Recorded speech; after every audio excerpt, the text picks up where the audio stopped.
Hello, welcome back. Celia Gates here, Small Business High Growth. Got an awful lot of material to cover in a very short space of time today because we're going to be talking about maximising the use of your time. You might like to have a pen and paper to hand, so if you haven't got that, perhaps stop this and go and get one and come back, because I'm going to be sharing the 7 secrets to high growth with you this afternoon. Now, the 7 secrets to high growth are quite simply: 1. Mastering time. Becoming an expert at utilising time to your maximum advantage. 2. The secret to high growth is really knowing how to turn problems into purpose. And this is absolutely key. We face so many different challenges in the journey of growing our businesses, growing ourselves even, that if we can't see these problems as actually a challenge and something which we can almost rise to, look forward to, and turn into a real sense of purpose, then we're going to get stuck pretty early on. So that boils down to maintaining a balanced mindset, being able to make balanced decisions at the right time, instead of sort of drifting into panic or fear, frustration, whatever it might be that stops you from thinking clearly. In order to achieve high growth, you really need to have that mindset that allows you to do so. It's also about becoming an innovation generator. Now, innovation is a fantastic way to lead the way, really. Being an innovator instantly puts you in a league ahead of everybody else. You're seeing the bigger picture. You're becoming that visionary that's absolutely essential to seeing how you can achieve such growth so quickly. Now, it's also about being a master of communication. You're going to have to talk to other people about your ideas. You're going to have to collaborate with other people in order to really achieve this high growth. And so it's knowing how to communicate clearly and concisely. That's a real skill that will benefit you. And finally, the secret to high growth is being an actionary. Now, we're going to talk about actionaries in more detail. An actionary is somebody who's really capable of taking a lot of action in a very short space of time. Now, I'm not talking about a reactionary. You know, a reactionary is a hero with a hosepipe, a firefighter, someone who's constantly having to get on top of a crisis and actually bring a situation back to a level of safety, as opposed to planning and taking action concisely and clearly, knowing where you're going and acting with a degree of certainty. Now, I use this word quite a lot, but the other day I noticed it kept coming up as being a spelling mistake, so I actually looked it up in the dictionary. And it refers, in the dictionary, it defines it as being a shareholder in a joint stock company. Now, that's not necessarily how I'm using the word actionary in this sense, although to a certain extent an actionary is a shareholder in a creative community. You know, a shareholder is somebody who takes responsibility, who participates actively in collaborating with more people around them. So these are really the traits of great actionaries. First and foremost, they're brilliant decision makers. They make the right decision at the right time, every time, and they act with certainty when they do so, knowing that their actions are sure and they're confident in their stride when they march forward. Now, actionaries also have that ability to anticipate surprise and to derive a certain enjoyment from an element of surprise too. They're awesome connectors, and I don't just mean connecting with other people, I also mean having that ability to join the dots up in their head, to link their actions to the final outcome, and to really then understand the value in each of these steps that they're taking. Now, actionaries, I've noticed, search for significance in a lot of what they do. They're not very comfortable kind of just accepting the answer that's given to them. They want to understand why and how, and they sort of tend to look deeper than just what seems to appear on the initial surface. Now, you might find some of these traits are very familiar to you. You might enjoy surprise. You might actually feel more confident knowing that there's a certain degree of certainty in the actions you're taking. And certainly I can relate to some of these. And that boils down to our attitude. Now, we've got that attitude to really achieve high growth. And that's important because that's what's going to carry us through the difficult times. Now, you'll appreciate that actions happen in a linear form. You know, one action follows another, follows another, follows another. We can actually break these down into a series of steps. But what I want to introduce you to is the concept of development cycles. So alongside the straightforward action that we go through, the linear movement forward, we also revolve round a series of development cycles. And if you can understand these development cycles, then you can really start to use this information to speed up your progress. Now, in the last presentation, I spoke to you about success cycles and how that sort of came down to attitude, knowledge, practice and skill. Well, that's what tends to happen in development too. You start off sort of seeking problems, then solving them, then sampling them and testing them in a wider market before finally analysing these results and using these to then spring forward and develop things again onto the next level. And actually what appears fascinating to me when you start to really look at development cycles is they follow so closely to the cycles of evolution and indeed the seasonal changes, the cycles that our planet goes through every day. So it's interesting, and we're going to be looking into that in more detail because it's really by understanding that and understanding how that relates to your business and the products that you're working with that you can start to master time. Now, time was originally first measured in the cycles of the moon, and it was very apparent that we were going through all these different changes the whole time. Now, just recently, a tribe was discovered in the Amazon forest who actually had no concept for time in the way that we're familiar with it, you know, the months and dates and years and time, minutes, hours, whatever it might be, those numbers that we're able to measure so efficiently. This tribe had no concept of that, and they basically measured time according to change. So depending on what periods you were at different stages in your life, that was how you related to the past and present and future, as opposed to actually measuring it on a quantifiable scale in the way we do. And I thought that was quite interesting because that's basically all time is. It's a measurement of change. And so obviously if we can speed up the rate at which we change, then we start to make the most out of the amount of time that we've got available to us. One of the biggest things that holds people back is procrastination.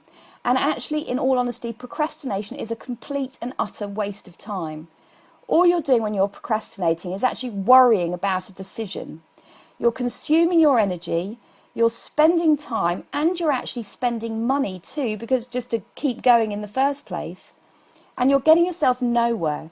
So it's actually a very dangerous cycle to get into. It's even the number one biggest employee frustration. You know, you might like to think that employees get demotivated and frustrated at low pay and things like that. But it's actually managerial indecision that causes the most amount of pain. So it's important that you're aware of that and that you become a great decision maker, because that's really how you're going to be an awesome leader too. Knowing how to make the right decision at the right time, every time, that's going to really help you achieve this high growth. Now, I actually know for a fact that the way you're currently making decisions is perhaps letting you down. Certainly it's not allowing you to maximise the use of the power of the brain that you've got in your head. So let's look at this for a second. You see, basically, since the time of the ancient Greeks, we've been using a very distinctive way of speaking and communicating and reaching decisions by debating and almost acting in conflict with each other, reaching a compromise somewhere in the middle as opposed to a collaborative, unanimous agreement. Now, this to me is very black and white. You know, it's like weighing up the pros versus the cons. We sort of talk to the devil or the angel on each shoulder. Well, really, this is a two-pronged approach, if I can call it that. We might as well be making decisions on the flip of a coin, because life's actually much more multicoloured and multi-dynamic than this allows us to really get into the details of. So I'd like to suggest a 4-point system to you straight away. If you're still using the pros and cons approach, then upgrade to this 4-point system.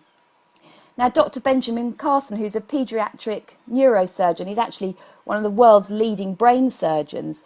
I was watching a presentation that he'd given on YouTube when he suggested this 4-pronged approach. So I'll just introduce you to it. Basically, it's the quadrant, you know. Ask yourself 4 different questions about one same scenario, and then make your decision based on those 4 different points of view. So what does your situation look like if you do act on the decision and it does work out? What does your situation look like if you don't act on the decision but it still works out? What does your situation look like if it doesn't work out but you act on the situation? And what does it look like if it doesn't work out and you don't act on the situation?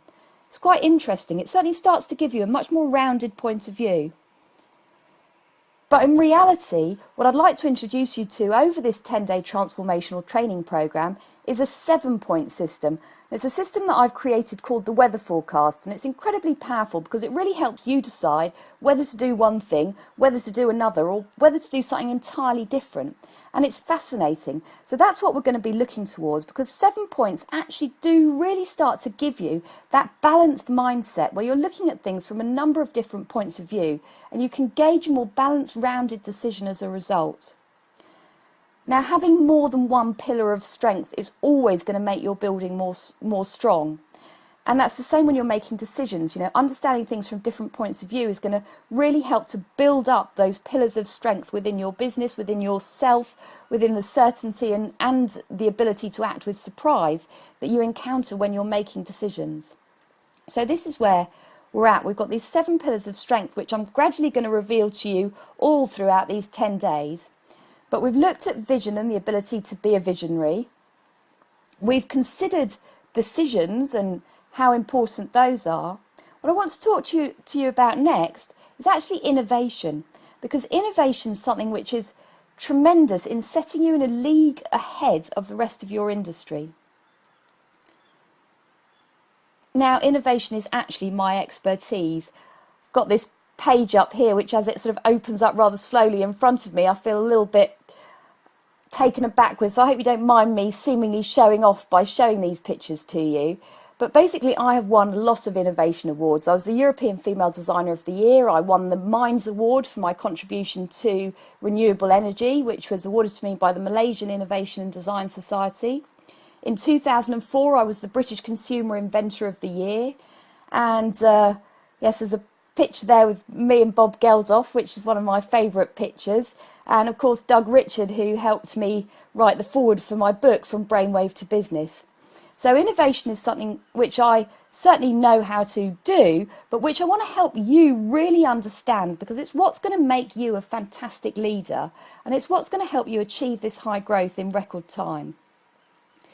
Now, ideas are something which I've heard so many people say, I just can't find a new idea, or how do you find a new idea? Well, let me tell you something, you don't find new ideas. If you find a new idea, quite often that means it actually belongs to somebody else. It's been generated already. What you've really got to do is you've got to generate ideas. And that's what happens when you start to get into the concept of solving problems, of turning problems into your sense of purpose, in rising to them as a challenge. That's where the most brilliant innovations come out of the problems that we've tolerated for too long.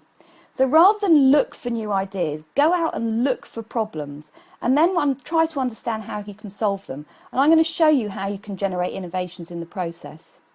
Now, as I said at the beginning, this is all about attitude. It's about having a can-do attitude. If you're telling yourself that you can't possibly do something, then you're never going to be able to achieve that. Now, I say this time and time again, that your thoughts are really things that materialise the more you think about them. And as I've been hammering on to you, it is about your attitude and your mindset.